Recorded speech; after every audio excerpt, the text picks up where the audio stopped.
Go. Parking Lot Party 150 at Oxford Plains Speedway, virtually anyway, for the BFP iLate Models Sportsman Series, the second of the 3 Triple Crown races. Excited to be here with you tonight, and we're here thanks to C&B Bore Repair, a family-owned business that operates on heavy equipment such as excavators, loaders, and more. Services offered are line boring and welding. Get your bore service today.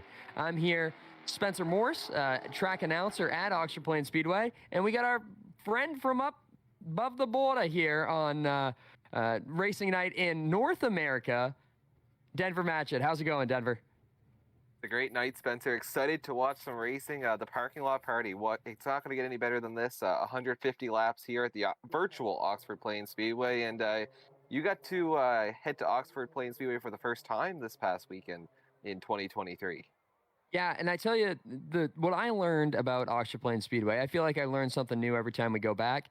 If you're good on iRacing, guess what? You just so happen to be pretty good in real life, too. Max Cookson absolutely dick stomped him at Oxford. He had a little bit of trouble with lap traffic, thought for a second maybe the Jeremy Wharf, the 2006 Oxford 250 champion, was going to run him down, but Max Cookson, he learned it right here on iRacing, and now he's one of the best in the business in the Northeast.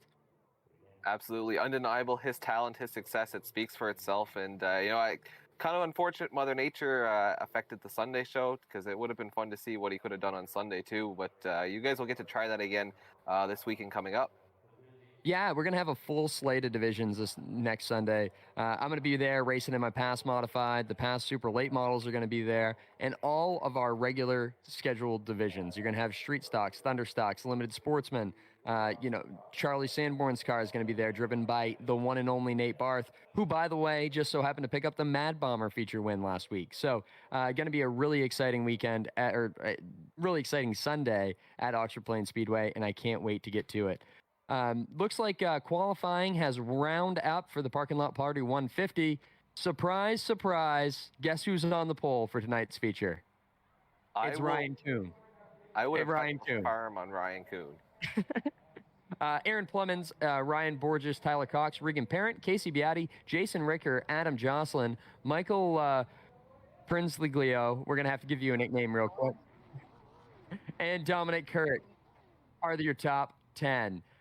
They don't have to go to heat races. Everybody else does. And we're getting staging ready here for heat race number 1 of 3. Top 6 are going to advance to the main event. Everybody else is going to have to go to a last chance race. Starting on the pole for this one is going to be Brent Roy. To his outside is Stephen Rochford. The Zachary Brennan will roll off 3rd. Dylan Turner 4th. Cody Billings will roll off 5th. Jesse Jacobitis roll off from the 6th position. Sean Miner and Jake Plummer make up the next row, with Sean Bordeaux and Derek McKean, the Mad Bomber superstar, in the row behind that. Josh Hodgson, a limited sportsman driver at Oxford Plains Speedway, and the outlaw driver at OPS, Matthew Venant, will roll off next to him. Angel Girucci and Bradley Stefane will make up the next row, and Devin T. Landry, the point leader in this Triple Crown, is going to roll off 15th in heat number 1, with Scott Dinnan, our race director, to his outside. What a stacked field of cars, Spencer. Yeah, I mean, I know this is iRacing, but anytime that you can watch 16 cars in a race, like that's a good field of cars, let alone for a heat race. It's going to be make for some really exciting action here tonight. We saw a couple weeks ago, the last race I was on was at Thompson, and honestly, the heat races and then the last chance qualifier, some of the highlights of the night, and it's going to be no different tonight, because we got a lot of drivers trying to qualify, and much like the Oxford 250, like, you get your money out of the qualifying shows. Yeah, I mean, that's the thing, is you've got to be pretty good to make it in an Oxford 250 qualifier. The one thing that we do differently here on BFP is speed matters. So the top 10 are already qualified in. In the Oxford 250, you could be the fastest car, draw 12th in your heat race, and not even make the show. Here, we give the top 10 a little bit of an advantage, but everybody from 11th on back, it could be a mess here, as looks like the pace car is now finally underway. Brent Roy is a late entry. I messaged Brent Spencer about half an hour ago. He told me he wasn't going to race tonight. Here he is on the pole for heat number 1. Let's see if he can drive away with it up front, but he's got some stiff competition in his mirror. Brent Roy has been phenomenal here on the BFP iLate Model Stock Series, but he hasn't been able to put together the finishes. He's always seems to run in as well in a heat race or qualify in on speed, but it's never able to put the whole package together. Can today be the day that he does that? We're going to find out as we're getting ready to fire off in heat race number 1. Spencer, how many laps we got here? You had to ask. I think we got 12 lap heat race here as the green flag is out, and Brent Roy and Stephen Rochford are going to lead them down into turn 1. Brent Roy has got the advantage in that preferred inside lane. Rochford's going to pull down in behind him.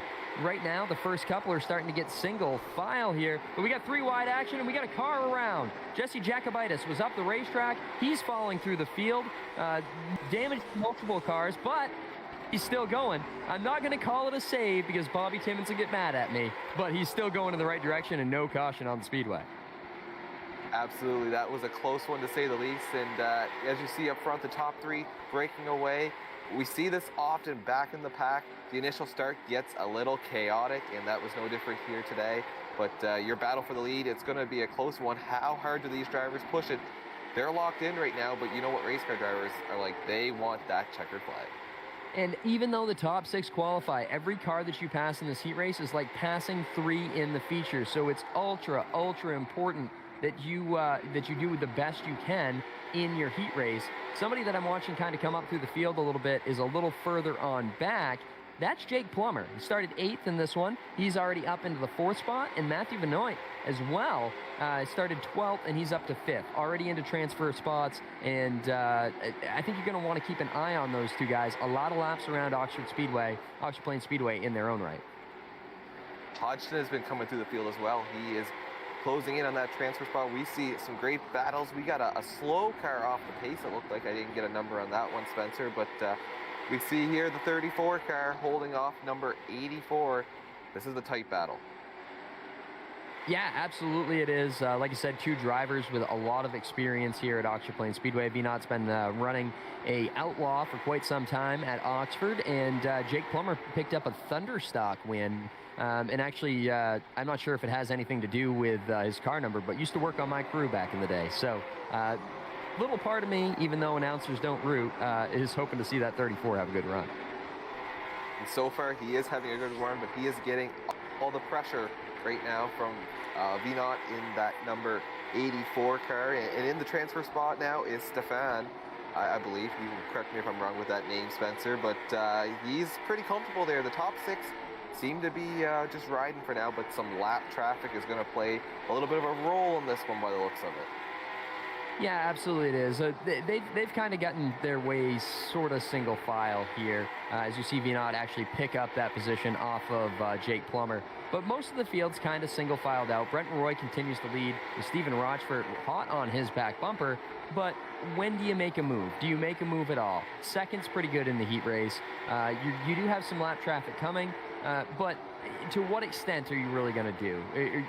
Are you really going to wreck the guy or put yourself in a bad situation that you don't make the race? So be interesting to see this battle, but I think without seeing something really dramatic, I think that's how they're going to bout finish. Absolutely, as they're going to come up on the checkers. Brent Roy is going to bring it home, Spencer. Heat race number 1 to the 26 car.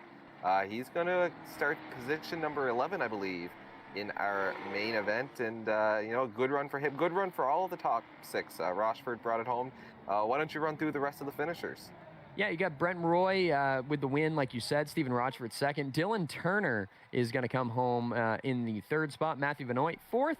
Jake Plummer 5th. Bradley Stefani 6th. Sean Miner, Angel Weregi, Zachary Brennan, Cody Billings, Sean Bordeaux, Jesse Jacobitis, Josh Hodgson, Derek McKean, Devin Landry, all are going to have to go to the last chance dance.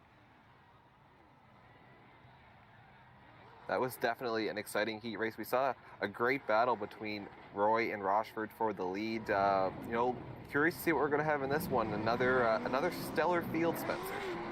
Yeah, absolutely. Brian Conover is going to lead him off here. And Conover, of course, is a Truck Series competitor at Oxford Plains Speedway. And he won the last race I raced here in a late model at Oxford, so on iRacing. So he's going to be stout. Jake Grout's going to start to his outside in the RKM setup shop, number 49. Preston DeMillo will roll off third. Tyler Jordan fourth. Tristan Fogg fifth. Ty Delphia sixth. Brandon Rusick will start seventh. Joe Campbell eighth. Ty Kernan ninth. Kyle Hewins, dad of Carson Hewins, is going to roll off from the 10th position. Tyler Griffin, Tyler Learman, Todd Ruday, and Jordan Lopez and Tyler Conley will round out this 15-car heat race for heat number 2.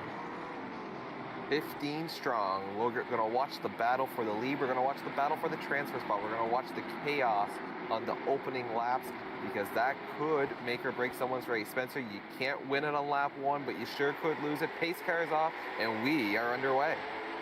Brian Conover and Jack Grout are going to battle down into turn 1. Conover is going to run Grout up the racetrack a little bit. And there's a little bit of room for Grout to tuck down behind him. He's going to do that. Preston DeMillo, Tyler Jordan battling hard for that 3rd place position. And there's a big old mess behind him. All stacked up 2 by 2. We got one around. I believe it's Brandon Rusick. A big collision there coming out of turn 2. Lots of action here early in this one. And Brandon Rusick definitely involved. Oh, we got another wreck on the front stretch. Hard into the wall in turn number 1. It might have been the 37. These guys, opening lap was clean. It's been chaotic ever since. We've had multiple incidents, but the battle up front between Conover and Grout is waging. They're going for the lead as Conover is going to take it from Grout. Yeah, Grout in the 49 machine there with the lead, just getting it away from Conover. These guys are mixing it up at the front of the field. Conover now back to the outside going down into turn 1. Watch the crossover out of 2 if he can get there. Not today.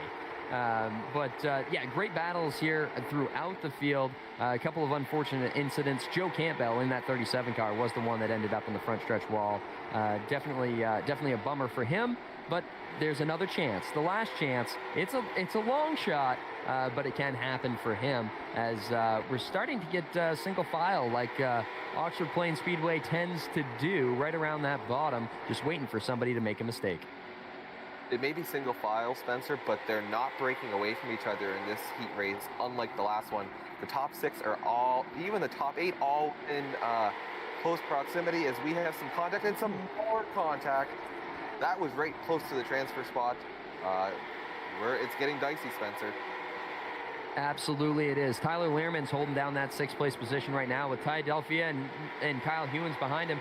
Another incident further back in the field. 2 cars off the top of the track in 3 and 4. Not necessarily going to affect the leader, the top 7 right now. But from there on back, it's gotten a little wonky. Let's see. Kyle Hewins making his way up on the bottom in the number 13 machine there. He's really getting somewhere. He's going to take a spot away. Oh, sorry, that's Ty Delphia in the number 13 car. Kyle Hewins is in the 56. Pardon me on that. Delphia is making big moves, and that's going to allow Tyler Conley to move to the inside of Kyle Hewins as well. Hewins is going to have to fall back in the line behind him, regroup, and try to come back through the field here, running 8 with just a few laps to go. Yes, Spencer, this race is closing in on the final laps. I believe popsicle sticks in the air, 2 laps to go. Right here, you see the battle for the transfer spot between Delphia and Connolly. It's going to come down all the way to the wire. As we have chaos potentially erupting. The leaders have just wrecked each other. This is just complete chaos. We got cars upside down. We got cars in the wall. We're going to have to see how this one's going to shake out because everything has just changed up in the final laps. Brian Conover and Jake Grout made contact at the front of the field. Coming back to the line here, it looks like Brian Conover is going to take that win here today with Tyler Learman behind him. Preston DeMillo is going to come home in the 3rd position. Tyler Jordan 4th. And let's see here. Ty Delphia still sticks with a 5th place finish. And Tyler Griffin will come home 6th. That number 49, Jake Grout, led it all, fastest car in the field. He's going to come home with a 10th place finish and have to have it come from deep in the last chance race in order to make the field tonight. Spencer, we talked about that in the first heat race, watching Roy and Rochford battle for the lead. You know, you said, when do you make the move? Do you maybe bump the guy? Do you take that chance? We saw it right there, and just the way this race panned out, the top 6 to 8 were so close. That affected the entire outcome, and for a couple drivers, they were on the outside looking in, but that little incident for the lead, it put them into the main event, and you know, for Jake Grout, he's going to have to go through a last chance qualifier, a tough break. And the hard thing with going to that last chance qualifier is there's going to be really good cars in this one that also don't make the show. You're gonna have to beat them too. Starting on the pole in this one, John Peters, a multi-time Oxford 250 qualifier. To his outside, limited sportsman driver Rick Thompson Jr. Starting in third, that's Mason Dunn, one of our contenders for the Triple Crown, with Dylan Calabro to his outside. Justin Gayu is going to start in the 43 behind them. Sean Kimball to their outside. Tyler King, the 2020 Pass Modified champion, and a lot of wins here at Oxford Plains Speedway. He's going to roll off next. Colin Long, Tyler Proshik, your host, Charlie Sanborn, III, will roll off 10th. Kerry Craner, Bill Prisco, Jason Diero, Jackson Lewis, and Ethan Brewster will round out this 15-car field for the heat race number 3. As the pace car pulls down onto Allen's Coffee Flavored Brandy Victory Lane, the green flag is in the air. Johnny Peters and Rick Thompson Jr. going to make their way through turns 1 and 2 side by side. They're going to race down the backstretch. They're going to continue to be side by side, and there Peters is going to clear Thompson for the lead. Thompson's going to fall in behind into second place as we see the side-by-side battle now for position number 5, 6th, 7th, and 8th. That is your transfer spot battle. They continue to go side by side. Top 4 starting to break away, but it's close in behind. Keep an eye on that 43 at Justin Gayu. He's been very strong every single time he's raced with us. He's going to move his way up into that 5th place position. We've got a few spinning out and back. One's off the top of the track, a few others stuck down on the bottom by the curb, I believe. And that's going to give some separation over those top 8 cars in the rest of the field. I believe Mr. Sanborn involved in that incident as someone almost pulls onto the track in front of the field. That was nearly chaos. As we see now, it looks like we got a 7 or 8 car battle now. The rest of the drivers are going to have to hope for a lucky break, maybe another incident, because the top 8 have broken away, separated themselves. It continues to be Peters showing the way as he is going to open up a little bit of a gap. Yeah, Peters is really showing why he used to have the opportunity to run a super late model all the time. Very talented driver in that number 09. Of course, a tribute to his dad, the late, great Grand National Greg Peters. And that 09 car running up front is exactly what you want to see. Tyler King has snuck his way into a transfer spot back in the 6th position, holding on in that number 29 car, starting to open up a little bit of a gap over Colin Long and Sean Kimball. Not nearly as big of a gap as they have over the rest of the field, though. Long is now going to start to put a little bit of pressure, or at least try to, as we're going to see the battle position number 5 guy who's going to look to the outside of Dunn. Now he's going to fall back in behind. This is going to get a little bit dicey here as we're closing in on 4 laps remaining, and anything can happen still, Spencer. This is going to be a barn burner coming to the finish. Yeah, it's never over. It's never over. If you watch last year's Oxford 250, you know that it's never over. The guy that you think is going to win, a lot of times you get caught up in lap traffic, something happens, it doesn't work out, and that's exactly what we're going to be seeing here in all the racing here tonight. Carl Long doing everything that he can to get back to the bumper of Tyler King and try to advance a position. 2 laps left in this one. John Peters showing the way, the battle for the transfer spot. Long is going to try to make it happen. Here they come. White flag will be in the air this time around. Who's going to bring it home? Peters with the lead. King with the transfer spot. Long on his bumper trying to make something happen. Tyler King knows how to protect going down the backstretch, making it so that there's no opportunity for Colin Long to stick his nose in there. He's going to make it work up on the top side. There it is. There, it's done. John Peters has got your win. Rick Thompson Jr. second. Dylan Calabro will come home third. Mason Dunn fourth. Justin Gayu fifth. Tyler King in the 6th spot. And Colin Long is the first one that is going to have to come through the last chance race. That's going to give him a 3rd place starting spot in that last chance, and see if we can't see him come back on through. coming across the line for that one, we had a couple cars a little out of shape. We had one car go flying through the air, Spencer. That was an exciting finish. These guys are going to have to maybe haul out the backup car for the last chance qualifier because I believe it was Jackson Lewis went full sending it through the air. One of the great things about Auction Plains Speedway is we have the beautiful crash pad located down in turn 1. So if you do a real big whoopsie, you don't have to go far to get a beer after. That might have been what a few of them were doing after that heat race. Just decide to load the thing up and start drinking beer because that's about how your day goes when you have to go to the last chance race. Yes, absolutely. That's the best way to start. Only 2 drivers are going to advance on this one, and it's usually complete chaos. So track position is going to be key for the drivers up front. But we saw a couple weeks ago that maybe the lead wasn't the spot to be, and so a lot can happen in this one. Why don't you take us through the grid, Spencer? We're going to have probably 20 plus starters trying to go for 2 spots in this last chance qualifier.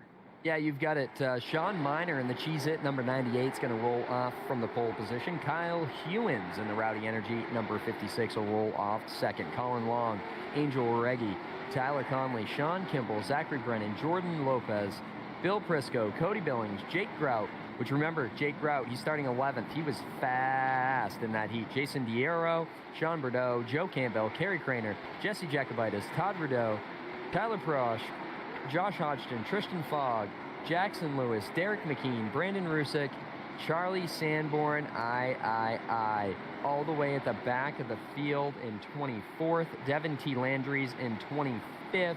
Ty Kern and Ethan Brewster, Scott Dinnan going to round out the 28-car field here tonight. As the lights are off on the pace car, it's getting ready to pull down Island's Coffee Flavor Brandy Victory Lane. Bring us the start, Denver.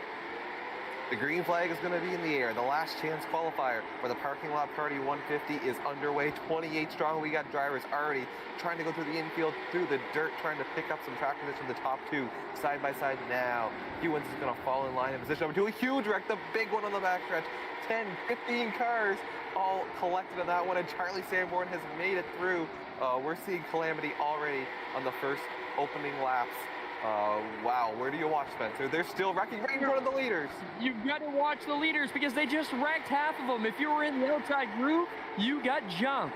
Absolutely unbelievable. That's why they make a tow button, ladies and gentlemen. You're supposed to use it. A bunch of cars collected, while if you were on the bottom, you're still in good shape. Sean Miner and Kyle Hewins still duking it out for the lead.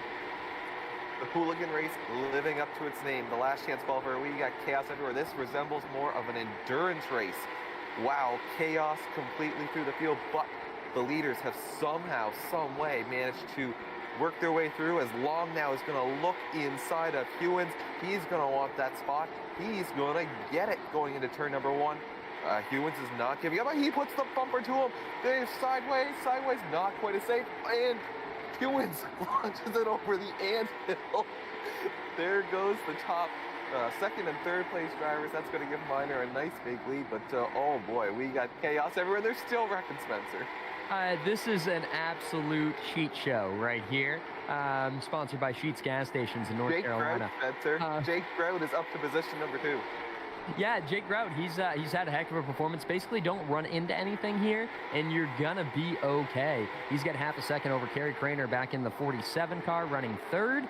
And yeah, it's been an absolute mess. The heat races went way too smooth. We knew we were gonna see a little chaos in the last chance qualifier. That's what happens maybe when the drivers head to the beer gardens before the last chance qualifier. They have been full sending it in this one. For Sean Miner, he is looking pretty so far, but we're seeing that anything can and will happen. These lap cars, slow cars, wrecked cars, they're everywhere. And, you just got to be patient, got to be smart. But honestly, Jake Grout's closing in a little bit. So, we could see a battle for the lead, especially as they work through some of this chaos, is the best way to put it. Jake Grout had a tough break in the in that event in this heat race. He was by far the best car, and it looks like he's a little bit quicker than Sean Miner here. Will he have enough time to be able to run him down in this 25-lap consolation race? That's still to be seen. But he is in the transfer spot, and that's the important thing, is that you can make your way into the big show. If Jake makes it in, not only is he going to be happy that he qualified for the race, but he's going to be a contender for the race win in my mind. Absolutely. He's going to be full of motivation and drive if he can do it. If he can come from the back with a last chance qualifier, so can he in the feature. As we're going to come up on the cross flags halfway in this last chance qualifier. Sean Miner continues to show the way. The gaps remain right around a second to a second and a half over Jake Grout, but third and fourth place aren't far back either, so we could see a battle emerge before this one's all said and done. No cautions in this one. It's going to play out right to the end, Spencer, so the long green flag run, all the lap traffic, it's going to get dicey here in these final 10 laps or so. It absolutely is. And you've got Kerry Craner there in that third position with Zachary Brennan right on their tail. These guys, they've got to fight to get that third position. There's actually a really good battle going on between those two right now. But then you're hoping for you're hoping for something big to happen. Kerry Craner and Zach Brennan, that third and fourth place cars are, they tangle, they touch, they go around, they're up the racetrack, they get hit by the 31. Oh man, just when you think that they have an opportunity to come in and make a show out of it if something bad happens, things go crazy. And Joe Campbell, the guy that hit the wall earlier in the heat race, he is all the way up to that third spot now, but he's 3.6 seconds behind Sean Miner and Jake Grout. Sean Miner maybe played it a little bit cautious, a little bit defensive with some of that recent chaos. Jake Grout has closed the gap to right around half a second. But if you're the spotter for these drivers, Spencer, you gotta be telling the picture, the big picture of this race. You guys are 3 seconds ahead of position number 3. You're locked into this one. They're gonna start at the back anyway, so there's no point, I would think, in pushing it. But again, they're gonna want to win. So see how they settle it between them as we're 7 laps to go now in this one. If I'm Sean Miner, I'm doing exactly what he's doing right now. Moving to the top of the racetrack, letting Jake Grout go. He is way faster. He ran him down in 3 laps from a second back. Grout is the fastest car on the property right now. All of Oxford Hills, the state of Maine, virtually anyway. Jake Grout, your new leader, as Sean Miner's just going to be content falling in and riding second right now, and just hoping nothing bad happens. You see that 11 car, Colin Long. He is the first car 1 lap down. If I'm Sean Miner, I'm doing exactly what he's doing right now. Give him the lane. That 11 car wants to go. He wants to improve his finishing position, even if it means that he's not going to make the show. You still have that pride factor. So, yeah, I think Sean Miner might be the smartest driver in the field tonight. Absolutely, playing it smart, playing it safe with 3 laps to go. Jake Grout is checked out. He's a second ahead, but Sean Miner maintains a over 4-second gap on position number 3. Spencer, what a redemption story for Jake Grout. He was about a lap away from locking in and winning his heat race.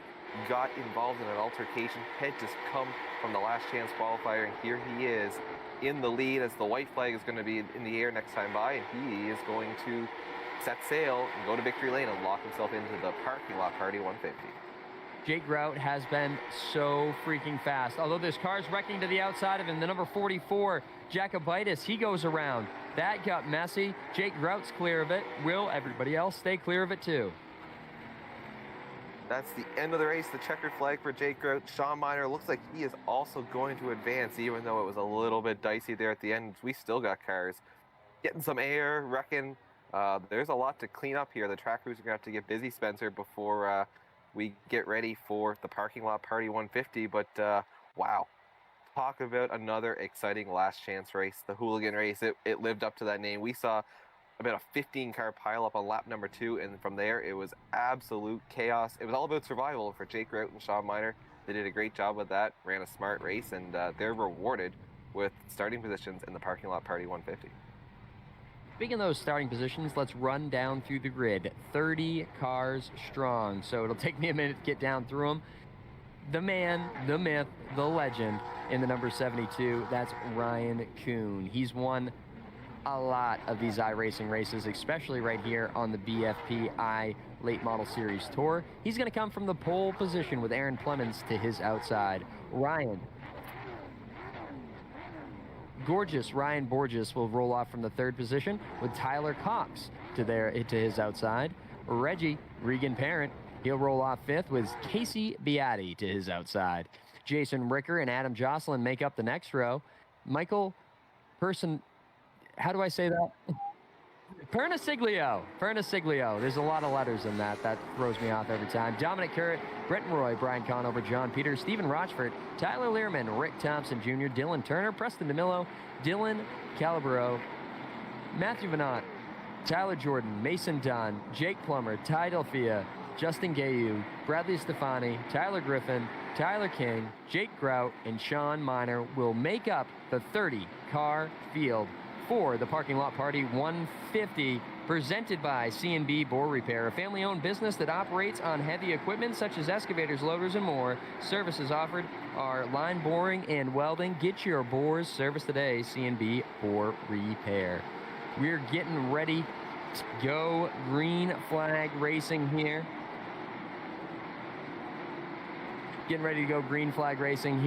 The pace cars pulled down on the Allen's Coffee Brandy pit road, and the green flag is in the air. Ryan Kuhn and Aaron Plemons are going to lead him down into turn one. Kuhn is going to get the whole shot off of corner number 2. He's going to take the lead. Plemons going to fall in behind. We're going to get single file through the top 5. We are 3 wide mid-pack. Now they're going to settle into 2 wide as Kuhn shows the way. He leads the opening lap. Yeah, I think we've got our good friend Charlie Sanborn III joining us. Unfortunately, you're not as good in virtual Oxford as you are the real life one, huh?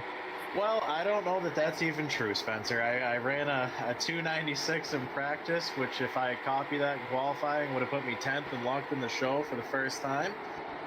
But good thing to know, my dick is at least big enough to step on. So I ran a 4, which put me like 39th on the board. And I got run over lap 1 of the heat race, followed by lap 2 of the Conti. So didn't even get a chance to run, see what we had out there for you. The number 93 car, whoever that is, absolute clown. Just drove underneath me with like 8 cars wrecking in front of us. I don't know where he thought he was going, but now I get to watch with you fellas. And it sounds like you've been doing a hell of a job already. I've had the stream going next to me, and I commend both you and Denver for coming out here tonight for the Parking Lot Party 150. Yeah, excited to be here. Always excited to be at Oxford Plains Speedway, whether it's real life or virtually. Ryan Kuhn's liking Oxford pretty well right now, too. He's still got that lead. Normally, if you're tuning in to these broadcasts every Tuesday night, you know that we make Ryan Kuhn start at the rear. Well, today is the Triple Crown feature, one of the second of the Triple Crown events. So he gets to start on the pole, and he's trying to make them look silly. Aaron Plemons and Ryan Borges still heavily in tow, and this has been by far the cleanest start to a race we've seen yet, I believe, in the BFP iLate Model Sportsman Series. It's been a great start, Spencer. We are already clicking off the laps. We're going to close in on lap number 10. Kuhn showing the way, Plemons in position number 2. Your first battle is just behind John Peters side by side, as that's just outside the top 10. The top 10 have gotten single file. Brent Roy's worked his way inside the top 10. Casey Beatty up inside the top 5. But these drivers, they're smart. They're content to just kind of ride it out. Back in the pack, they're not wasting any time, though. They're still 2 wide. They're getting 3 wide. They're putting on a show back there. Yeah, you can see that 83 ME of Adam Jocelyn, the 97 of Brian Conover. They're trying to do the high side hustle out there, but it's not working for him. Brian Conover is going to quickly slide back into the bottom where he belongs, and Adam Jocelyn's looking to do the same, just hasn't found a hole yet. John Peters has advanced up to position number 9. He gets around Currett, and now is going to go to work on Brent Roy as Ryan Kuhn. He's just keeping that lead steady around 0.3 of a second, showing the way around this place. It's a freight train up front, and Ryan Kuhn is the Pied Piper right now. He is so far led every lap. He's going to be tough to beat, I think, Spencer, but we'll see how this race plays out as we got chaos, carnage on the front stretch, multiple cars around, and that may draw caution. Oh boy, yellow flag was on the speedway, but that got really scary with Sean Miner coming through there. It could have been a way bigger mess than it was. Yellow flag now on the speedway will get everybody slowed down and re-racked to go back at him. with just 14 laps complete. Of course, caution flags do count here on the BFP iLate Model Sportsman Series. Yeah, it's interesting that we actually see a yellow flag come out here. We had a good little run there to start the race off.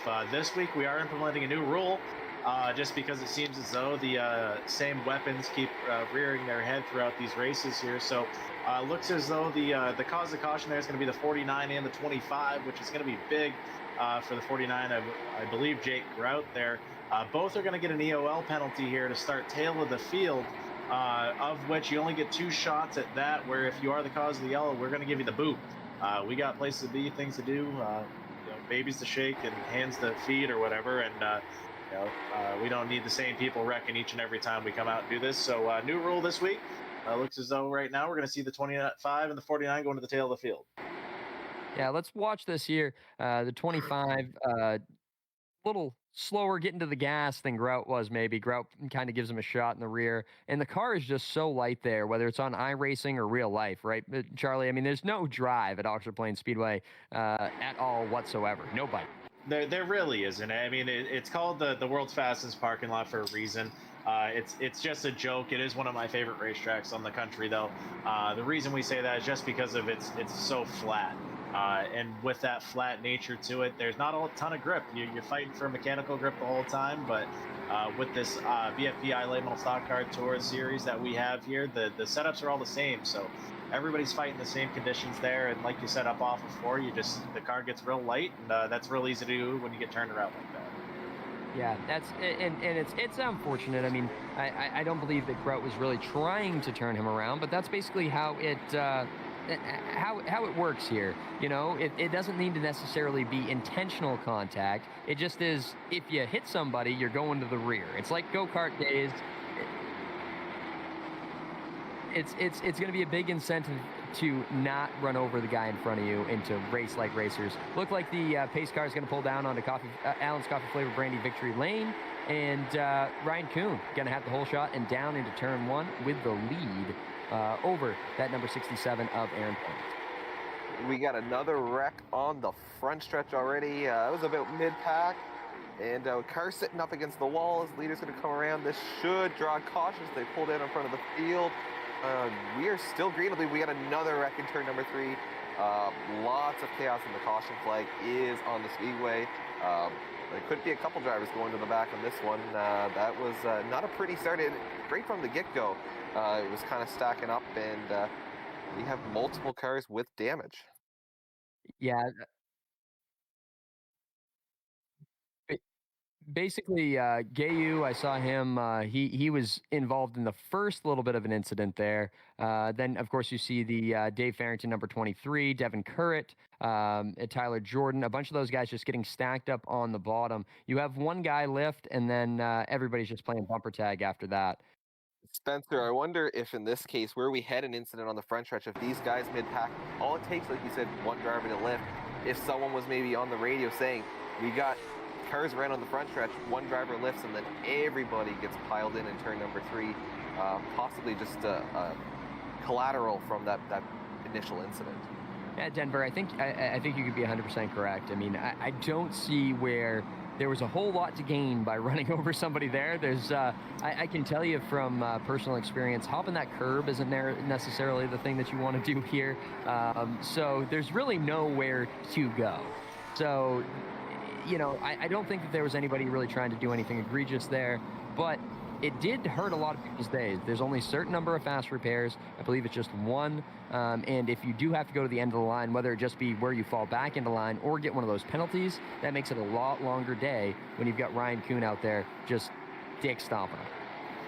Absolutely. And Ryan Kuhn's he's okay, just content logging these laps under caution. He was just maintaining the lead, but that last start almost seemed a little bit disorganized. I don't know, a couple drivers maybe spun the tires, checked up, changed lanes, and hopefully we get a little bit of a better start this time, as I believe we're 1 to green. We should see the pace car pull off this time. We'll try it one more time.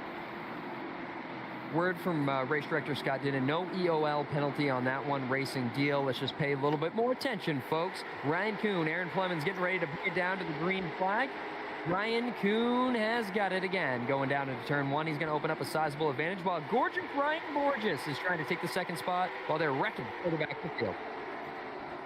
And we got another caution coming out, I believe. We had multiple cars around again. Another restart melee, and you see they're still upside down, going all over the anthill. It looks like potentially some of the same cast of characters here.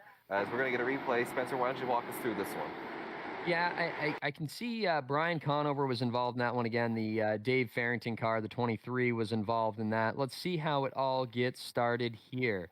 Still clean and green right here. Maybe Brian Conover trying to split the middle potentially. No, he's just going to the bottom in the curb.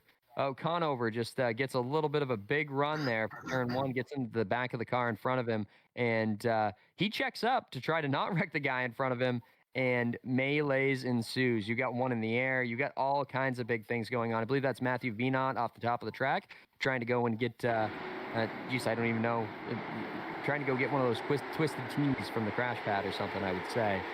Definitely a mess there, and unfortunate. Great save by the, I believe that's the 47 car in front of Conover. Tyler Jordan involved. A lot of good cars torn up in that one, but that's what happens when you get back in the field in one of these VFP races. Brian Conover was given an EOL penalty. That's his first. So right now you've got the 97 of Conover, the 25 of Griffin, and the 49 of Grout with EOL penalties. Remember, you only get one of those. The second one, you go bye-bye.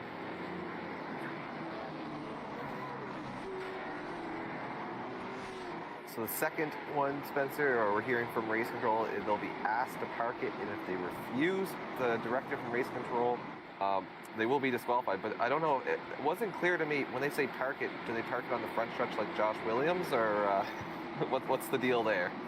If there's a way you can get out and run across the infield and throw up a heart to the grandstands, I want to see it. Green flag is back in the air. What does Ryan Kuhn do? He goes to the lead once again. This time a little bit better start for the number 67 of Aaron Clemens. He's going to fall into that second position, while gorgeous Ryan Borges is going to fall back to fourth. Tyler Cox picks up a spot, as looks like we're clean and green for this lap at least.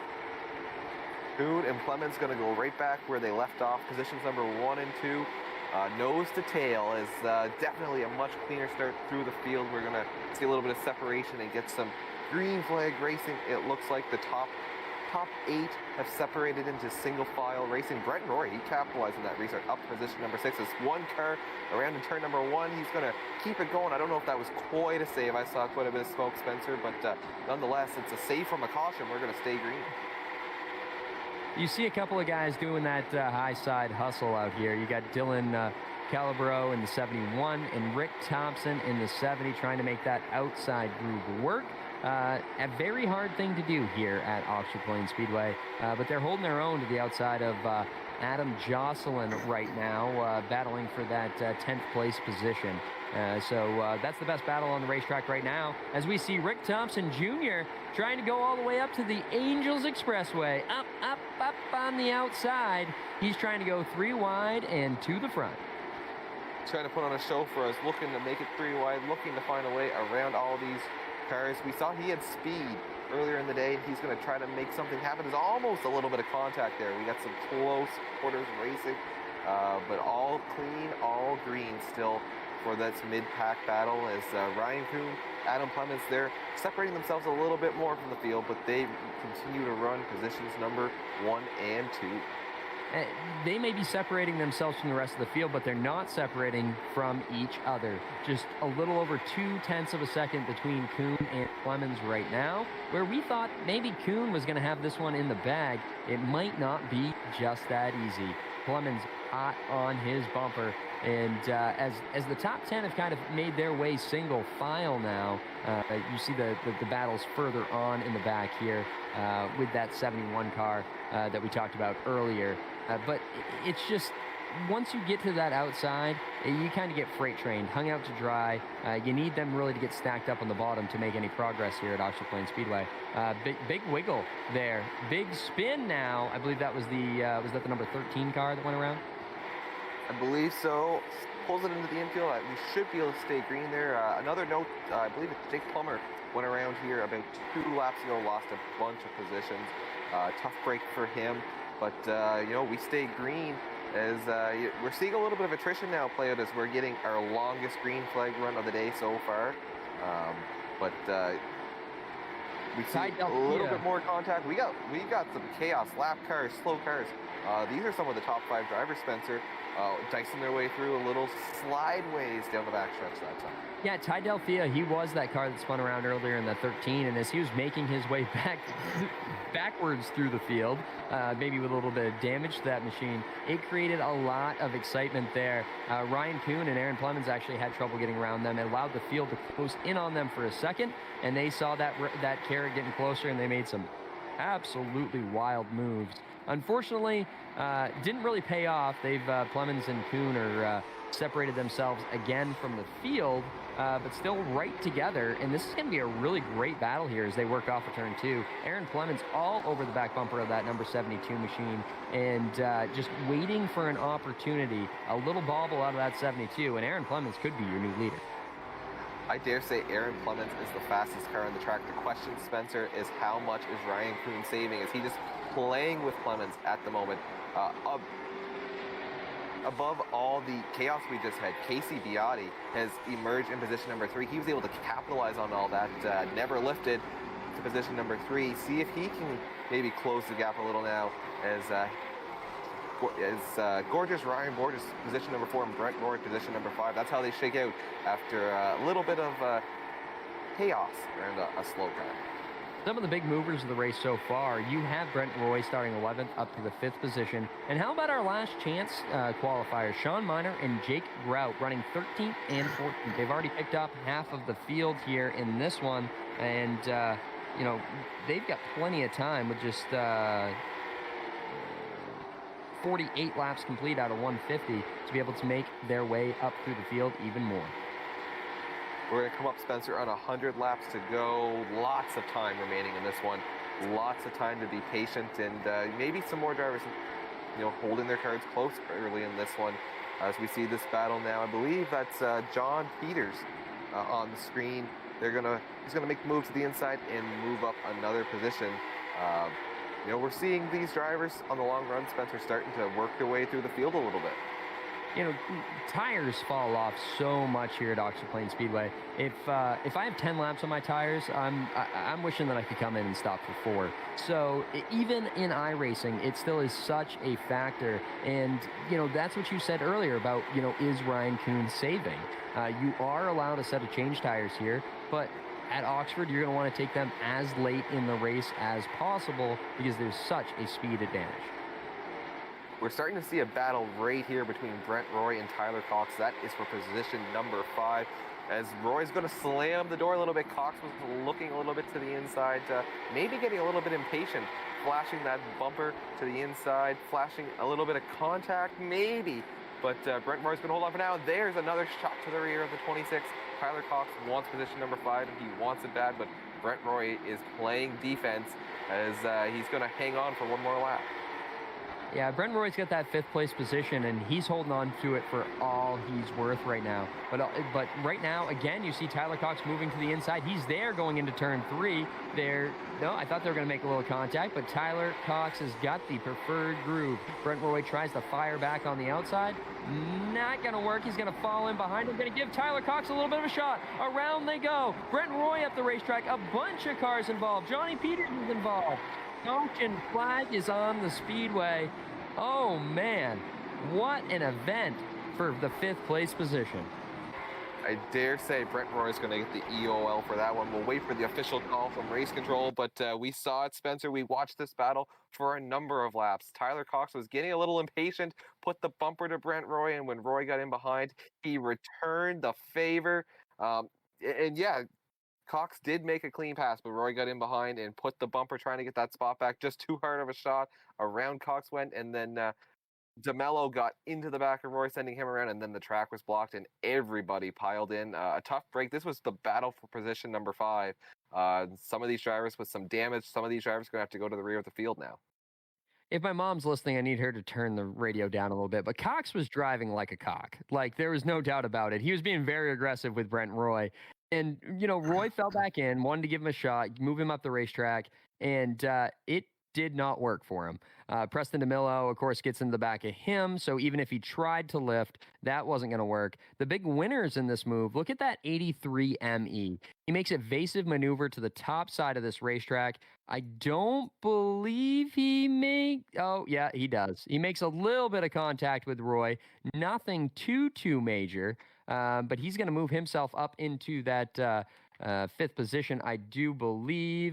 Maybe not. Looks like maybe he's come down pit road and repaired some of that damage and got a couple of fresh Goodyear Eagles or Hoosiers or whatever these cars run. Now, boys, while everything kind of shakes out here and everybody gets their breaths back and they make their pit stops and stuff, how about a shout out to our camera guy here, Tom, the modified guy. He's doing a heck of a job here with these replays. He's been on top of it all day. Anybody listening right now, head on over to Fence Line Films over on YouTube. He does have a Facebook page as well too. Tom, the modified guy, just big shout out. You're doing a hell of a job, pal. Yeah, no, Tom kills it every single week here.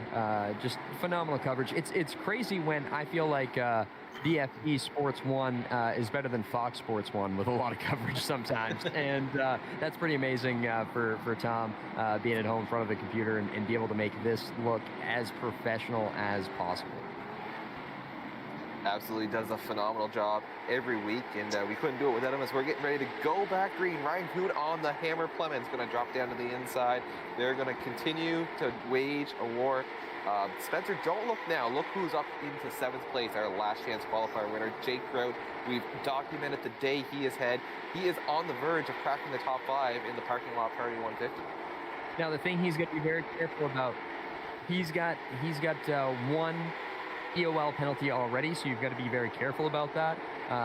Michael Pernasiglio, he's up to the 5th place position from starting 9th. Preston DeMillo's up to 4th from starting 18th.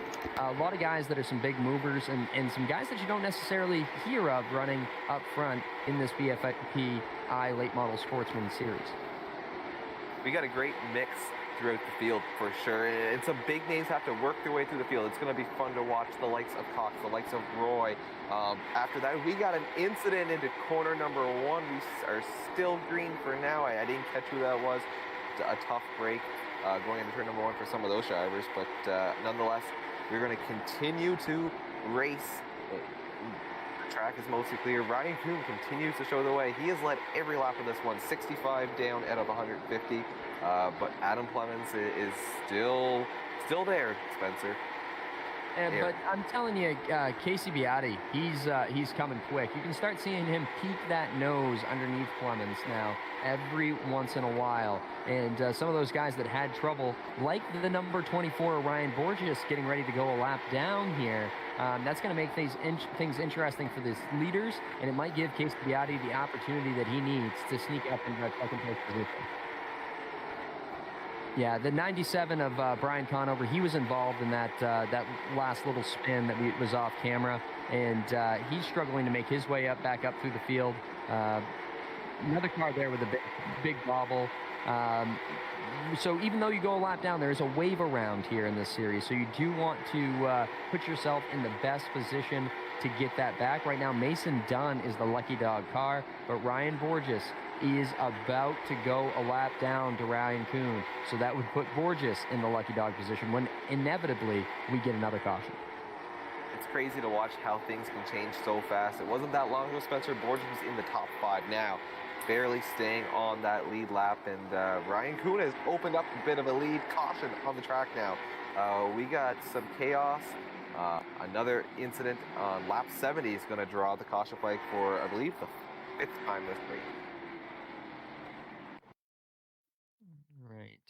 We'll go to the BFP Sports 1 replay here and see if we can't figure out what happened. Just looking through the running order, I don't see a Casey Beatti anymore. So we'll see what kind of brought that on as we're following him. You see a random 17 car parked on the bank. I believe Casey Beatti's, I don't know. I don't know what happened there. I don't know if he just drove off the racetrack or we got a scoring error or what happened. Let's see what else we got going here. Is that Beatti at the top of the track?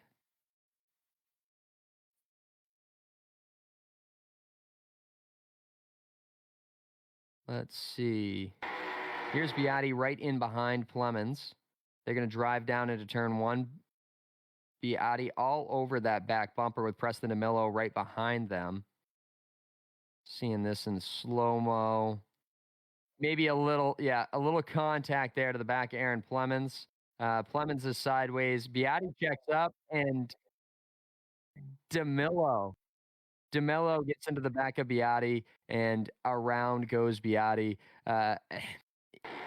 Plemons did a great job holding on to that race car. Cream is definitely rising to the top. Whereas Beatti just, he checked up. He tried to do the right thing, but Preston DeMillo didn't know what was going on in front of him, unfortunately, and got him around. Looks like there's some damage to the front of that DeMillo automobile. Plemons just saved his race. That could have been disastrous, but he kept it going. He's going to stay in position number 2. And now it's really shaking up the running order again, Spencer. We've seen 2 or 3 of these incidents now on the back half of the top 5. Jake Grout up to position number 4 now. He is just outside the podium. How about Perniciglio in position number 3? As a driver, we've been watching his march up through the fields. Some new players ready to challenge Kuhn and Plemons. Yeah, Jake Grout, we said that he was going to be one to watch, and he's definitely proving it now as we're getting ready to go back to green flag racing here. Ryan Kuhn, Aaron Plemons make up the front row, Perniciglio, and Jake Grout, row number 2, and the green flag is in the air. Ryan Kuhn with the advantage. Preston DeMillo trying to make some big things happen there on the inside.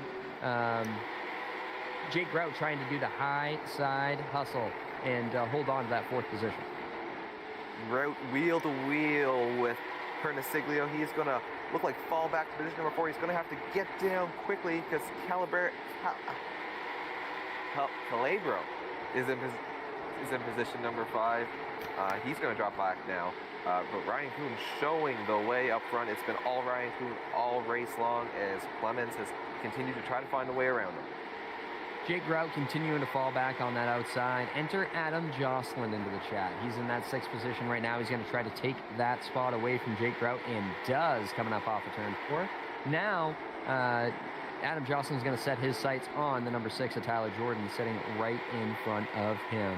Ryan Kuhn continues to lead, but the best battle on the racetrack is right there around that I say that it's around the 4th and 5th position, but then you see Tyler Cox making big moves on the outside, and then he's off over in the dirt. Unfortunate for Tyler Cox, an early front runner in this one, as he's going to make his way onto the racetrack and try to stay on the lead lap. Remember the earlier incident between Tyler Cox and Brent Roy? They may have come together again on that one. We'll have to maybe get a replay, but we stay green. Maybe keep your eye on those two. This may not be over quite yet. But you see Ryan Kuhn is going to start to open up a little bit of a lead. Perniciglio is around. We got a big red. Perniciglio after contact with Adam Jocelyn. They're going to go around. Jocelyn had taken fresh tires. He was moving his way up through the field very quickly, and he was going way too quick for the car that was in front of him. He run into the back of Perniciglio, and I do believe he may be getting a little EOL penalty coming up. As we take a look at it. It's Adam Jocelyn there in the 83. You can see him right on your screen. He's going to drive down in deep here into turn 1 and get in the back of Perniciglio, I do believe, somewhere.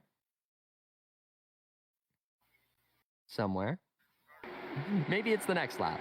It comes up quick. You see him now making some big gains on Perniciglio. Adam Jocelyn had moved up 5 or 6 spots here just real recently, and he had just picked off Jake Grout and the Tyler Jordan machine. And you just see the 83 car gets into the back of Perniciglio, sends him around. Then all of a sudden, Adam Jocelyn sideways, Tyler Jordan involved. Jake Grout's going to get a piece of that, even after some evasive maneuvers. But, I mean, you look right there. From the in car from Adam Jocelyn, just gets into the back of him. It's really hard to drive forward when your rear tires aren't on the ground. So that's why Bernasiglio went around for sure. Definitely a tough break for who was the third place runner at the time, Spencer, and it's going to once again mix up the running order. We got the top two have stayed the same from the beginning of the race, but position number 3 now we got John Peters running up there. Gorgeous Ryan Borges. We talked about him going down a lap possibly. He's position number 5. This just shows the unpredictability, the nature of this race.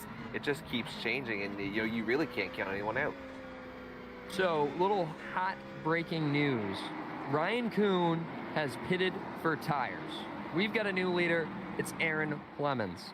Now, we've got 65 laps to go in this race. So Kuhn took his tires maybe a little bit earlier than some would have. Clemens has still got those 4 stickers sitting in the pit box. So this is going to be a really interesting strategy call here as we're back doubled up and ready to go back green flag racing. Watch Kuhn coming through the field. We saw Spencer on these last few runs. Right outside the top 5 is where the chaos has happened. Ryan Kuhn's going to be pretty deep in the field. He's position number 11, I believe, so he's going to have to work through and not get involved, as now for the first time today, Aaron Clemens is going to lead him to the green, and we are back underway as Bernasiglio falls into position number 2, as John Peters, position number 3, top 3 single file as they race off of corner number 2. Adam Jocelyn didn't end up with that EOL deal. We got one around in the back. He was quick to get towed out of there. Shouldn't be any issue when the leaders come back around. Adam Jocelyn, like I was saying earlier, did not get an EOL. There was a hard checkup from Bernasiglio, her race director, and that means he's still in good shape for running in 5th. A racing deal on that one, as Bernasiglio is going to get another shot at the lead. He's going to get another shot at Aaron Clemens. But don't look now. John Peters is there. These guys are about to close in on a lap car as well. First through about 10th. Bumper to bumper, nose to tail with one driver. Into the outside. Ryan Kuhn already up to position number 8. Keep your eye on him. Bernasiglio's to the inside. Clemens slipped up. We are going to see a change for the lead. Put Bernasiglio on top of the board. John Peters is going to follow through on the bottom as Clemens is dropping back. They're catching Tyler Cox right now. Tyler Cox about to go a lap down, and that may make some trouble for the leaders as you got one all kinds of sideways. That was Clemens. What a save. What a save by Clemens. Holy smokes. All kinds of sideways. I thought he was going to be wrecked for sure. Clemens has made two great saves in this race. This time, though, he will drop back a few spots. Going to hang in, fall back just around outside the top 5, as now John Peters is going to go to work on Bernasiglio for the lead. Ryan Kuhn still sitting in position number 8 in the middle of this hornet's nest. Lap cars again. Look at the lap car. Look at the lap car. Wow, this is quite some chaos. Lap traffic creating havoc in this one, but Bernasiglio going to hang on to lead as Peters all over his bumper, all in his mirror. Yeah, John Peters is doing everything that he can to get around him. You can see him setting up a little bit high going into turn 1 here. He's looking for that crossover opportunity if he can find it. But Bernasiglio holding him tight. He's to the inside going into turn 3. Johnny Peters making a lead move for the lead here. Pine Needle Peters Jr. is going for the lead. John Peters has got it going down into turn 1. Bernasiglio trying to battle back on the top side. Gorgeous Ryan Borges trying to follow Peters through the hole. She's all on the line now. We're closing in on the final 50 laps of the race. There'll be 53 to go this time by. Gorgeous Ryan Borges muscles his way into position number 2, and now Thompson's going to look to follow through. It is Bernasiglio dropping back on the outside. Brent Roy's going to try to dive in. Almost cut off Kuhn there. Wow. Kuhn is going to possibly lose a spot. This is getting dicey. Ryan Kuhn is struggling. Brent Roy around. Oh my goodness. Cox and Roy again. Wow, these two have been duking it out all race. I don't think that one's over. And that one happened right in front of Ryan Kuhn. The loser in that whole scenario, that whole gaggle, was Ryan Kuhn. Ryan Kuhn was making his way forward, and then he had to get onto the binders big time. You can see the replay here. Tyler Cox just gives Brent Roy an absolute shot. Straightens him back out by never lifting out of the throttle, though. That was nice of him. It really worked out for those guys. That's as hard a racing as you can see, and not have a caution flag. It's funny watching Brent Roy, who is a race director, get involved in these incidents time and time again. So I will be curious to see what Roy does when he gets back to Cox, if he can get back to him. Now Cox is going to look inside of Perniciglio for position number 4. Lap traffic continuing to wreak havoc. Look ahead of John Peters, and you will see many lap cars as gorgeous Ryan Borges is on his bumper. He wants to take over the top spot as we have 48 laps to go. Ryan Kuhn sitting in position number 7. He's going to be hoping that we're going to get another caution. We haven't been able to see the fresh tires work for him yet because it's just been too chaotic in front of him. He's had to play defense and avoid all the carnage. But it's worked to the advantage of John Peters and gorgeous Ryan Borges. They are 1 and 2 going for the lead. And a lap car around in front of him. Aaron Clemens goes around in front of the leaders.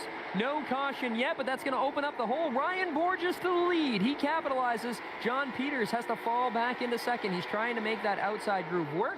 It hasn't worked yet. Greg Thompson Jr. is now in that 3rd position, and he's pressuring John Peters now for P2. Side by side in front of the leaders, it's 2 lap cars.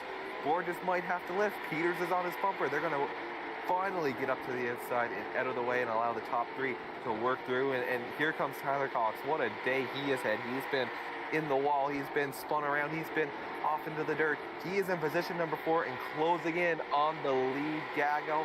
And Ryan Kuhn to position number 5. He is finally being able to make something happen. And Casey Biotti, he is there in position number 6.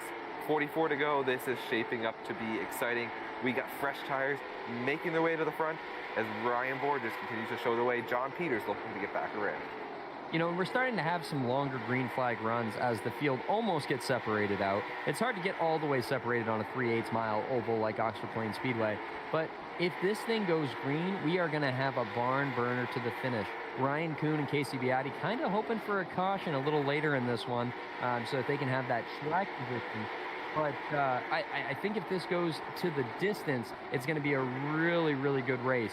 You know how hard it is to pass on the top here, so they're going to have to pick them off one by one on the bottom. And we've seen when you're moving to the inside of somebody here at Oxford, there's a good chance for some contact.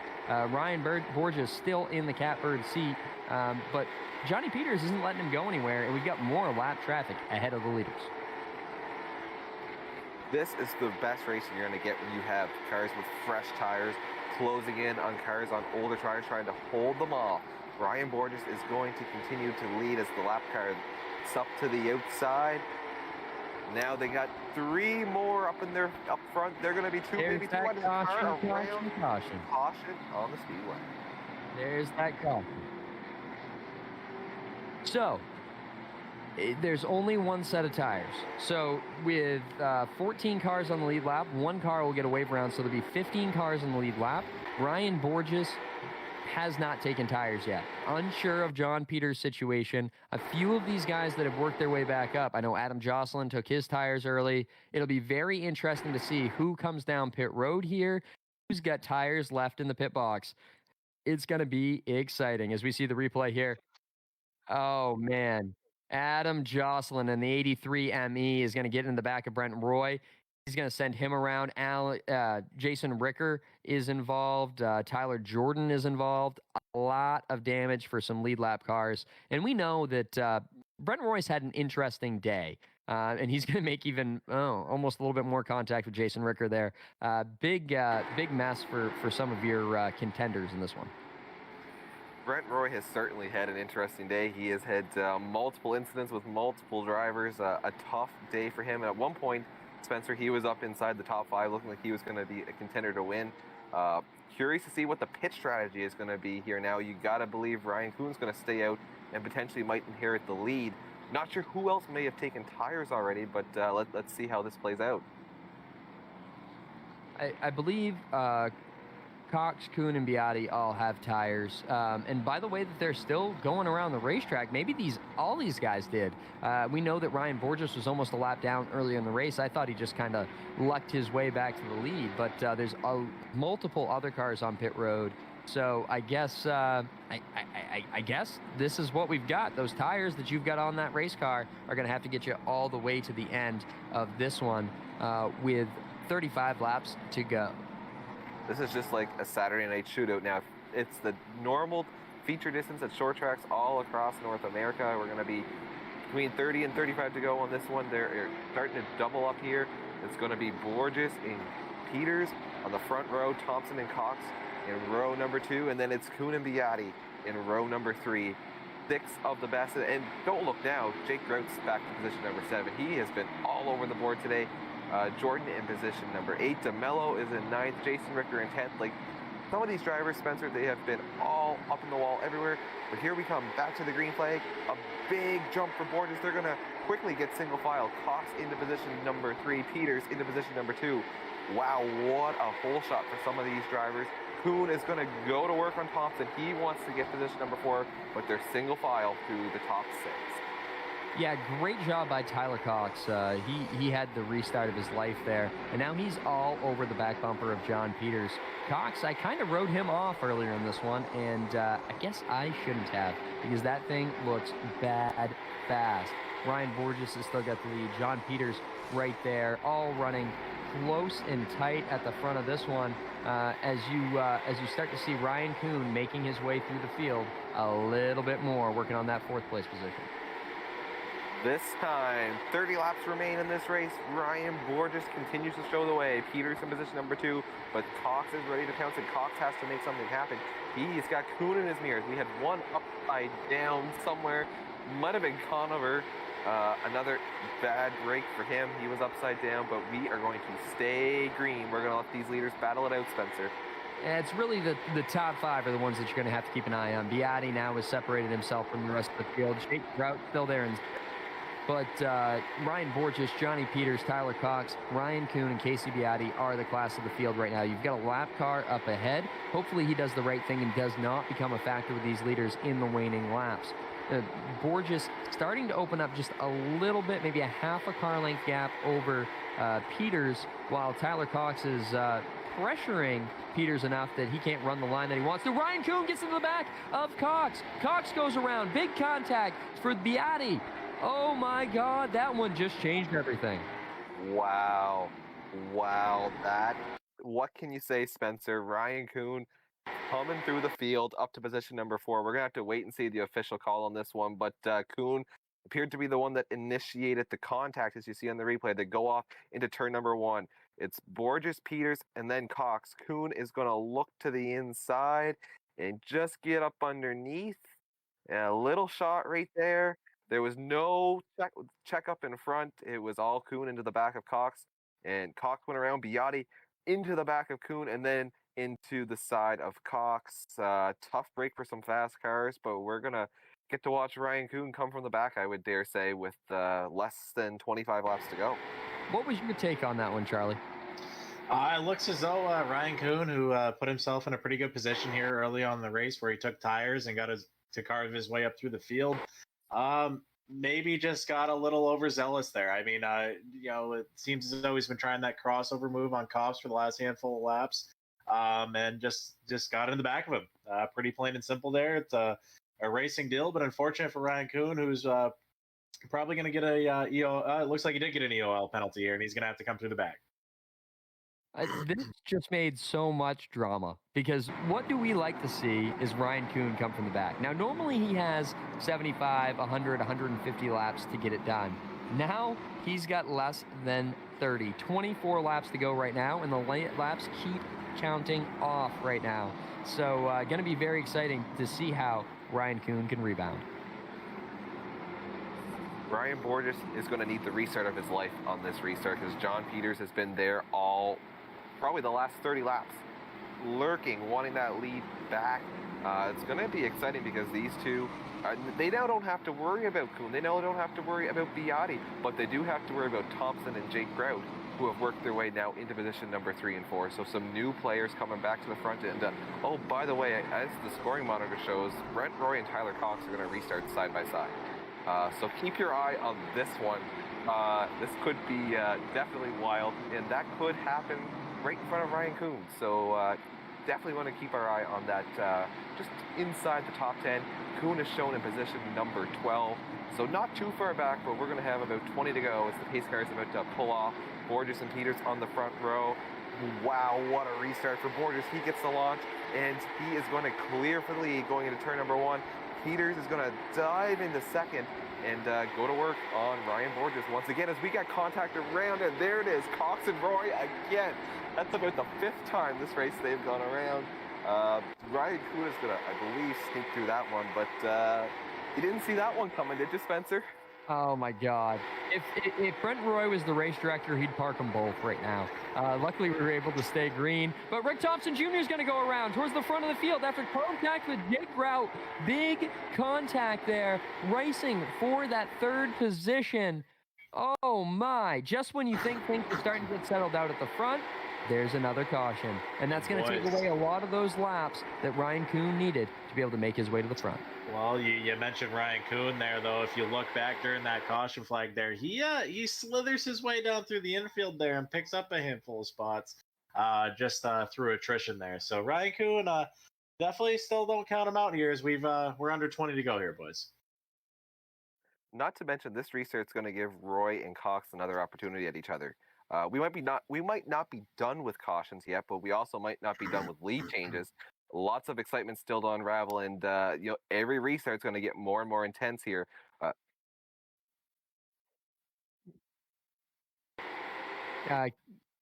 Yeah, so Jake Grout was given an EOL penalty. The guy that came through, won the last chance race, he is not good. It didn't work for him. He's got a 49-second EOL. Please park it, or you get a DQ. Sorry, go ahead, Charlie. I was just gonna say, the former winner in the BFP iLate Metal Stock Car Tour, Casey Beatty, getting asked to park it here. That's big doings there. So some of our big hitters here between Ryan Kuhn having to go to the tail and Casey Beatty getting booted. We have Beatty, or maybe is it Jake Grout? Okay, I disregard. Yeah. I don't know what I'm talking about, but still pretty good show that we have going on here, and Jake Grout, another one who was going to be a big hitter there, out of the show. Oh man, look at Ryan Kuhn here. Watch. Oh my God, everybody but Ryan Kuhn was involved in that one. Absolutely masterful driving out of that RKM setup shop number 72. Impressive. As far as we're talking about Casey Beatty, he was involved in the second to last caution, had multiple damage, already used up all of his fast repairs. He made it an early exit tonight to go get him a chocolate pudding or something. We're going to come to the green here, Spencer. Ryan Kuhn, after all that wreck avoidance, after all those penalties, he's position number 7. As we're going to have about 15 laps to go, another excellent restart for Borges. He is going to clear off into turn number 1. Peters is going to slide into second with contact. There was contact. What a save by Peters, as he's going to fall back to position number 3 and maybe more. Fall back to position number 4 and look at the inside line. It's Ryan Kuhn about the 3rd car back. He's going to look to sneak by Peters here and follow the freight train through. If he gets by Peters, he's going to get might get the shot he needs at Borges. Matthew Bunot there running in that 3rd position with Ryan Kuhn hot on his tail. Tyler Jordan, we haven't talked about him much today. He's running in that 2nd position, but they can see that 72 coming in their rear view mirror. As the laps are winding down, with just 11 laps to go, Ryan Borges has got the lead, and he's got enough of a buffer that he might still be in the catbird seat. Ryan Borges sees victory in his sights. There is 10 laps to go as there is contact behind him. And look at Ryan Kuhn's going to split that incident up into 2nd place, and we have multiple incidents around the track. We are still green for now, but Kuhn has just found his way into the 2nd position. Wow. The skies parted in front of Ryan Kuhn with 10 laps to go. They're 4 wide, deep in the field, but Ryan Kuhn sees Ryan Borges in his windshield, and he is going to go to work and try to close the gap, as we've had multiple wrecks now, Spencer, through the field, but we stay green at least for now. Yeah, Ryan Borges has got a pretty good gap right now over Ryan Kuhn. It is half a second, but it is dwindling rapidly. You got some lap traffic in front of the leaders. That's not what you want to see here with inside of 10 laps to go. Ryan Borges, he's got the advantage, but Kuhn is the fastest car on the racetrack. He already has 1 EOL penalty so far, though. Yellow flag is on the Speedway. Everything I was talking about goes out the window as caution is out at Oxford Plains Speedway. We're going to see Ryan Kuhn and Ryan Borges duke it out for the win. Wow, what else can you say, Spencer? That this is setting up for a 2 or 3 lap shootout to decide this one between Borges and Kuhn. Peters has found his way back into position number 3 after he spent much of the latter half in the top 2. Wow, like what else can you say? We're shaping up for one hell of a finish for this one. We're trying to get to replay here, see who is at fault for that caution. Following around the number 28 machine, I believe.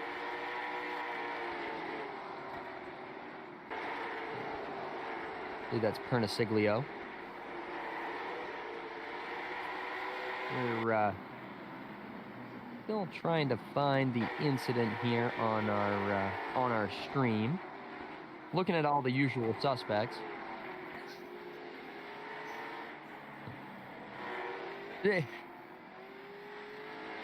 Yeah, whoever it was, Michael Perniciglio is going to be given an EOL penalty. So we didn't see the replay, but we know he is going to the rear of the field.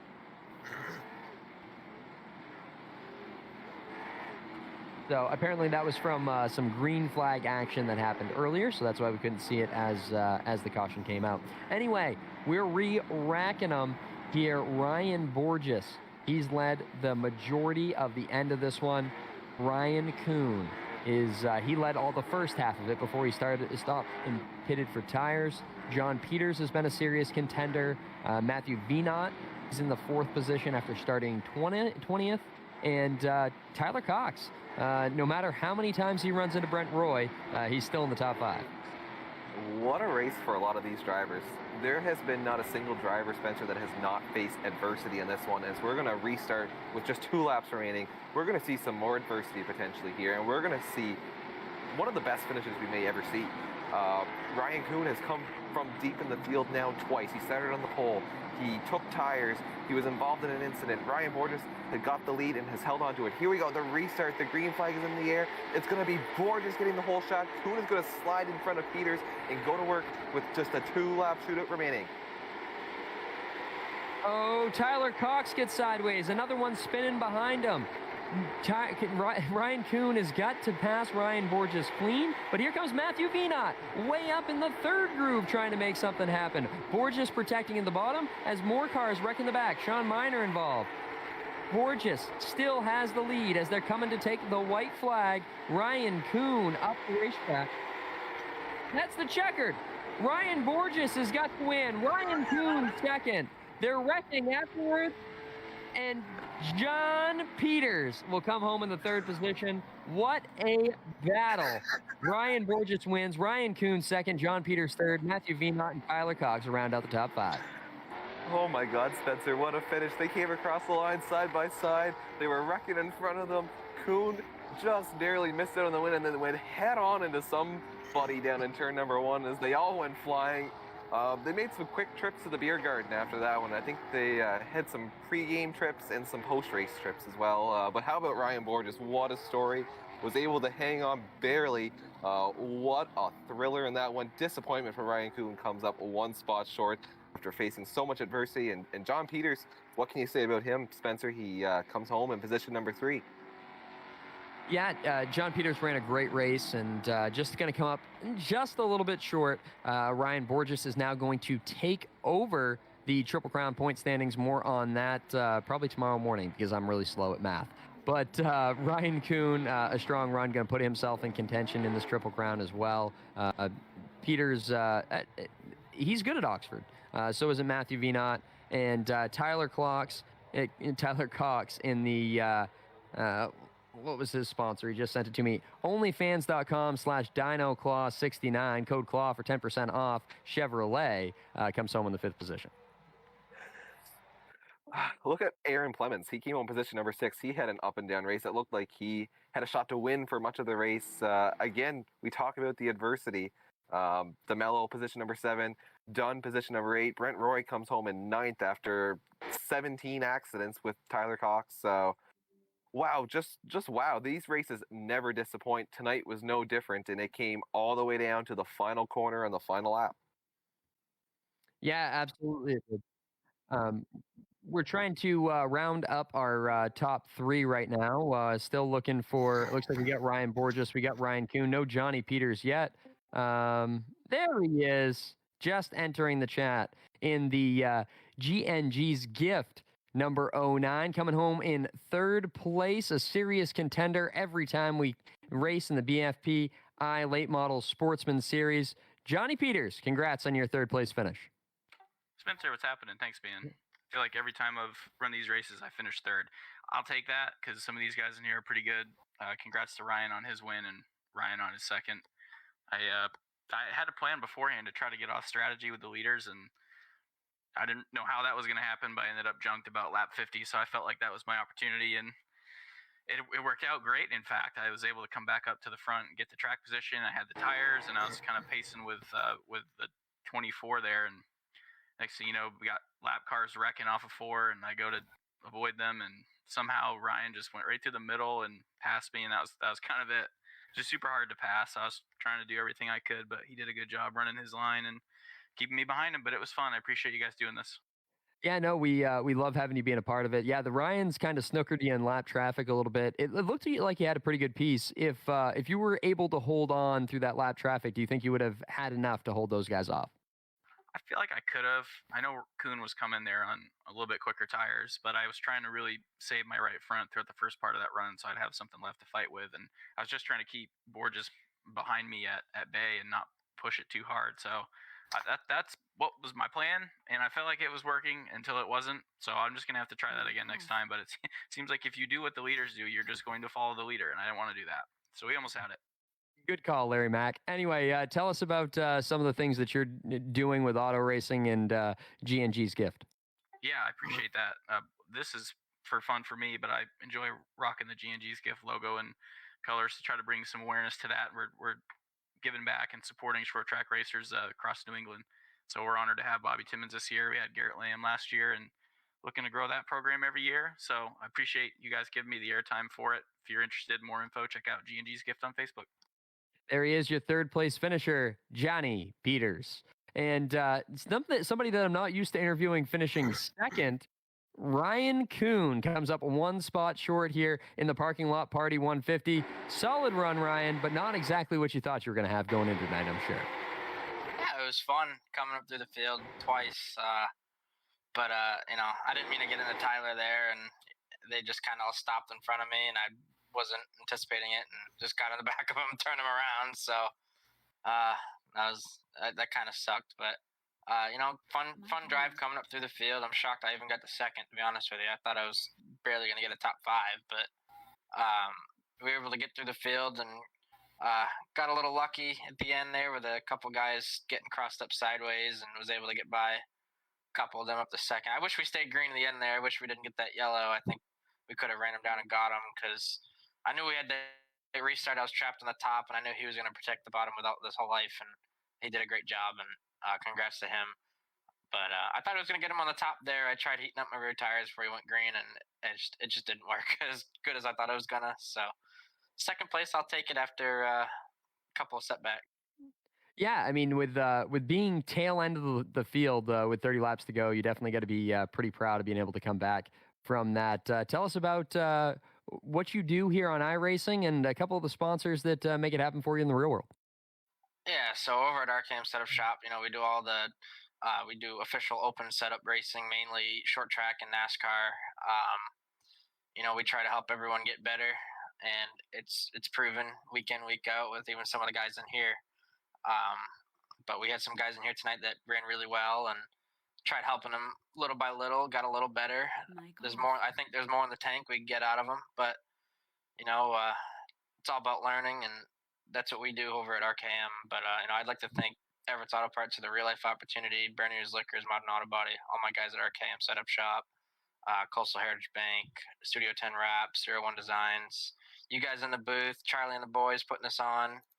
It's turned into a great little league, kind of a league.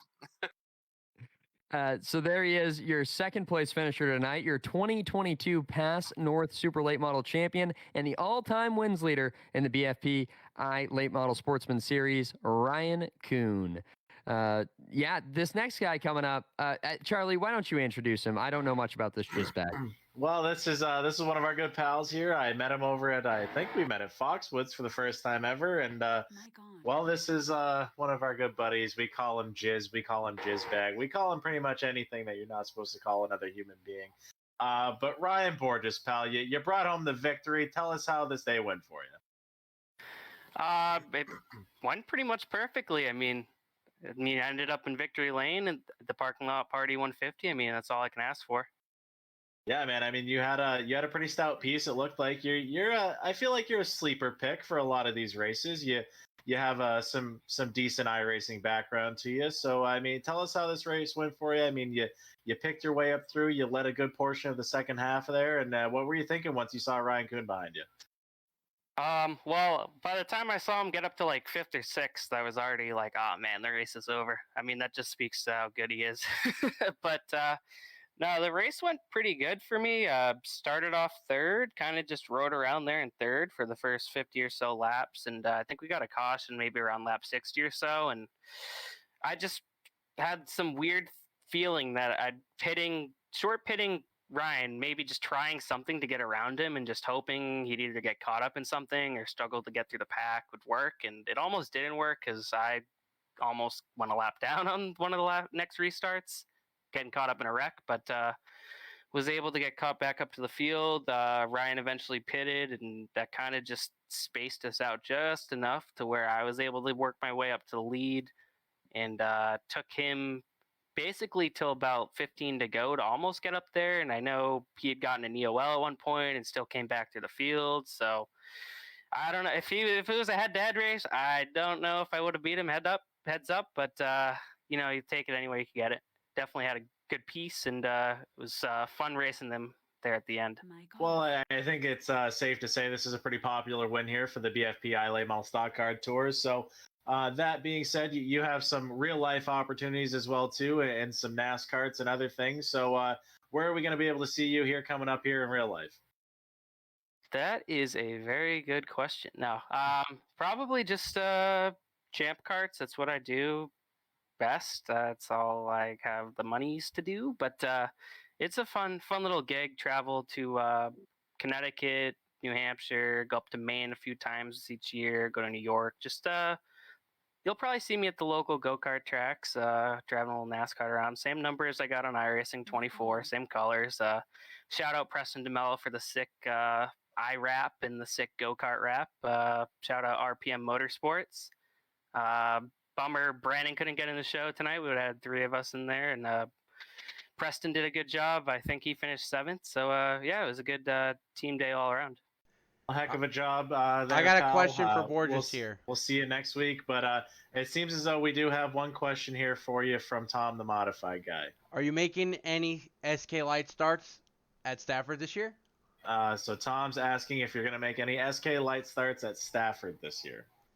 Not in the plans. I mean, you wanna buy me a ride there? Well, you drove Ethan DeRocher's car a couple years ago. You gonna take that thing out again or what? That is TBD. I don't know. Guess you'll have to ask Ethan. Well, it sounds like we got to get Jizz in a modified. If he doesn't destroy his car before... No, I'm just kidding. Ethan does a good job at not destroying his cars. So he's been doing a lot of different racing. I know he went down to New Smyrna, and I think he's running the Sizzlers. So yeah, I don't know. If he doesn't destroy his car at some point, he wants to risk me getting in there and junking it. We'll see. I feel like the number one thing on your driver card that you got to have on the back is that you are the current BFPI Late Model Stock Car Tour point leader for the Triple Crown. Preston DeMillo, I believe, is second, probably 20 points behind you. How does that feel going into Five Flags here in a couple weeks? I mean, that's pretty cool. I mean, it just means as long as I run well in that, then I guess I'll win a little Triple Crown championship. And I feel like I've always been a solid little points racer, and no matter what kind of racing I do, high racing or karting, I mean, I feel like I can win sometimes I won't win the most, but I'll always feel like I can get a good finish, and that definitely helps in this kind of format where there's a lot of calamity, a lot of different guys jostling and trying to qualify in. So as long as I could just continue to run well, yeah, that'll be a cool deal. Well, we appreciate you coming on here and supporting this deal, pal. You've been a long-time listener and friend of the program. So we tip our hats to you. And we'll see you next week, hopefully. But in the meantime, Denver, thank you for jumping on board here in Jesse's absence. Tom, the modified guy, one heck of a job as usual. And Spencer Morse, take us home, pal. On behalf of the Black Flag Podcast, Oxford Plains Speedways, the Mayberry family, myself, Denver Matchett, Charlie Sanborn, and Tom, the modified guy, I thank you for tuning in to the Parking Lot Party 150 here at the virtual Oxford Plains Speedway, and I cannot wait to see you next Tuesday.